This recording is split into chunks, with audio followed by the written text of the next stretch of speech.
SNS에 글을 쓸 때 이것을 명심하라.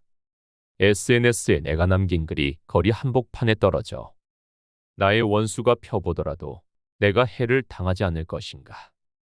또 수백 년 후까지 전해져 많은 사람들의 눈에 띄더라도 조롱당하지 않을 것인가 생각해야 한다. 가난을 걱정하지 말라. 누에가 알에서 나올 만하면 목잎이 나오고 아이가 어머니 뱃속에서 나와 울면 어머니의 젖이 이미 줄줄 흘러내리니 양식 또한 어찌 근심할 것이랴. 재물이란 허망한 것이다. 땅은 시간이 지나도 변하지 않아. 토지를 가진 자를 실팍하다고 한다. 그러나 땅 문서를 보면 모두 100년 동안 주인이 바뀐 것이 대여섯 번 이상이 된다. 잘 달아나는 것이 이와 같은데 어찌 나에게만은 오래 남아있으리라 믿는가. 자리에 연연해하지 마라. 흉년의 백성들이 조세를 면제해 줄 것을 요구하다가 상관이 들어주지 않으면 벼슬을 버리고 떠나가며 상사가 요구한 일을 거절했으나 알아듣지 못하면 벼슬을 버리고 떠나간다. 상관이 언제나 나를 휙 날아가 버릴 새처럼 내 말을 듣지 않을 수 없으며 나에게 무례함을 저지르지 못할 것이다. 하지만 만약 구슬을 품은 자가 힘센 사람을 만난 듯 조마조마하고 부들부들 떨며 오로지 구슬을 빼앗길까 두려워한다면 역시 그 지위를 보전하기가 어려울 것이다. 아랫사람은 어떻게 거느릴 것인가. 장부와 세금에 있어서도 그 이치를 자세히 알지 못하는 사람은 부하를 불러다 놓고 자세하게 묻고 상세하게 배워 그 농간을 살펴야 할 것이다. 매양 보면 가장 어리석은 자는 아랫사람에게 묻는 것을 부끄럽게 여겨 태연히 평소 잘 아는 것처럼 오직 서명만 근엄하게 하지만 일부 아랫사람은 헤아리는 데 익숙하여 귀신같이 허실과 명함을 알아차린다는 것을 모른다. 또 더러는 아랫사람에게 농락을 당하고도 스스로 적절한 임기응변이라 여기고 뒤에서 비웃는 소리를 듣지 못한다. 따라서 아랫사람도 지성으로 거느려야 한다. 용기와 노력을 갖고 청운의 뜻을 꺾지 마라. 성인이 사물을 제 뜻대로 움직이게 하고 천재를 다스리는 일은 모두 용기 때문이다. 무릇 한 가지 하고픈 일이 있다면 목표되는 사람을 한 명 정해놓고 그 사람의 수준에 오르도록 노력하면 그런 경지에 이를 수 있으니 이것은 모두 용기라는 덕목을 통해 할 수 있는 일이다. 비밀을 만들지 마라. 남이 알지 못하게 하려거든 그 일을 하지 말고 남이 듣지 못하게 하려면 그 말을 하지 않는 것이 제일이다. 이 두 마디 말을 늘 외우고 실천한다면 크게는 하늘을 섬길 수 있고 작게는 한 가정을 보존할 수 있을 것이다. 모든 재앙, 우한, 하늘과 땅을 움직이거나 집안의 죄악은 모두 비밀에서 생겨나게 마련이니 말함에 있어 그 결과를 깊이 살피도록 하라. 꺾이지 않는 마음. 소견이 좁은 사람은 오늘 당장 뜻대로 되지 않는 일이 있으면 의욕을 잃고 눈물을 질질 짜다가도 다음날 일이 뜻대로 되면 벙글거리고 낯빛을 편다. 아침에 햇볕을 환하게 받는 위치는 저녁 때 그늘이 빨리 오고 일찍 피는 꽃은 빨리 시드는 법이어서 바람이 거세게 불면 한순간도 멈추지 않는다는 것을 알아야 한다. 한때의 재해를 당했다 하여 목표를 이루고자 하는 의지를 꺾어서는 안 된다. 사람의 도량의 기본은 용서에 있다. 티끌만큼도 남의 잘못을 용서해 주지 않았는데 흐르는 넓은 강물처럼 타인의 허물을 포용할 수 있겠는가. 용서할 수만 있다면 좀도둑같이 좁은 마음을 지닌 사람이라도 참을 수 있는데 하물며 보통 사람은 오죽하겠는가. 화목한 가정을 만들려면 집에서 부귀가 한창 피어날 때는 서로 의지하고 믿게 되어 원망할 일이 조금 있어도 마음으로 사겨 드러내지 않으므로 서로 간의 화목을 잃지 않을 수 있으나 만약 매우 빈곤해지면 곡식 몇 대 가지고도 다툼이 일어나고 서로 모욕하고 무시하다가 점점 더 격렬하게 다투게 되어 끝내는 원수지간이 된다.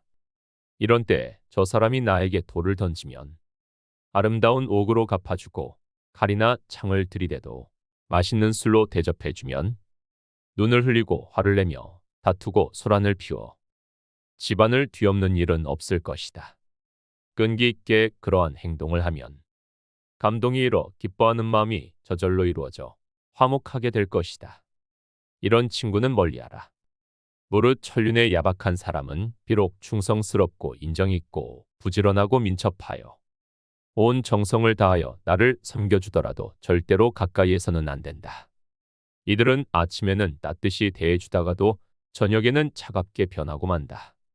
깊은 은혜와 두터운 의리는 부모 형제보다 더한 것이 없는데 부모 형제를 그처럼 가볍게 버리는 사람이 벗들에게 어떠하리라는 것은 쉽게 알 수 있는 이치다.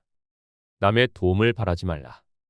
만약 너희에게 근심 걱정할 일이 있을 때 다른 사람이 보답해 주지 않더라도 부디 원망을 품지 말고 바로 미루어 용서하는 마음으로 그분들이 마침 도울 수 없는 사정이 있기 때문이구나 라고 생각할 뿐 가벼운 농담일망정 나는 저번에 이리저리 해주었는데 저들은 이렇구나 하는 소리를 입 밖에 내뱉지 말아야 한다. 만약 그렇지 않으면 모든 공과 덕이 하루아침에 재가 되고 말 것이다. 속에 품은 생각이 대인과 소인을 가른다.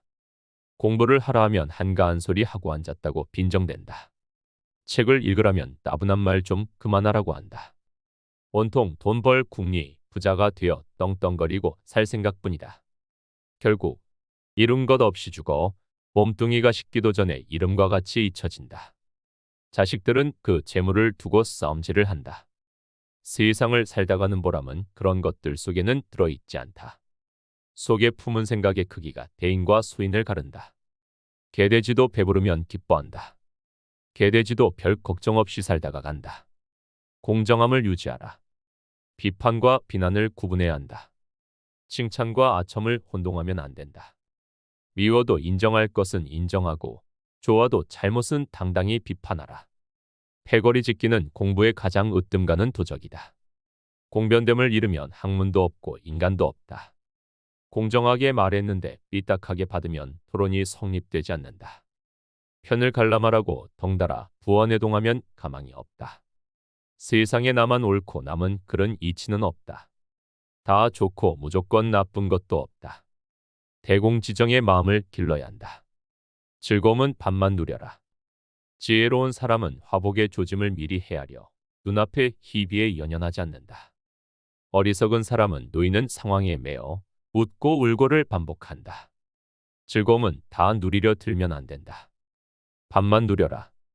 괴로움으로 자신을 짓이기지도 마라. 상처가 깊다. 슬픔이 기쁨이 되고 즐거움이 괴로움으로 변한다. 끝까지 가면 뒷감당이 안 된다. 슬퍼하되 비판에 빠지지는 말라고 했다. 즐거워도 도를 넘으면 안 된다. 사람은 이 두 감정의 저울질을 잘해야 한다. 사람을 적재적소에 배치하라.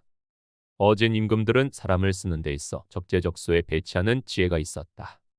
소경은 음악을 연주하게 하고 절름발이는 대궐문을 지키게 하였고 고자는 후궁의 처소를 출입하게 하였다.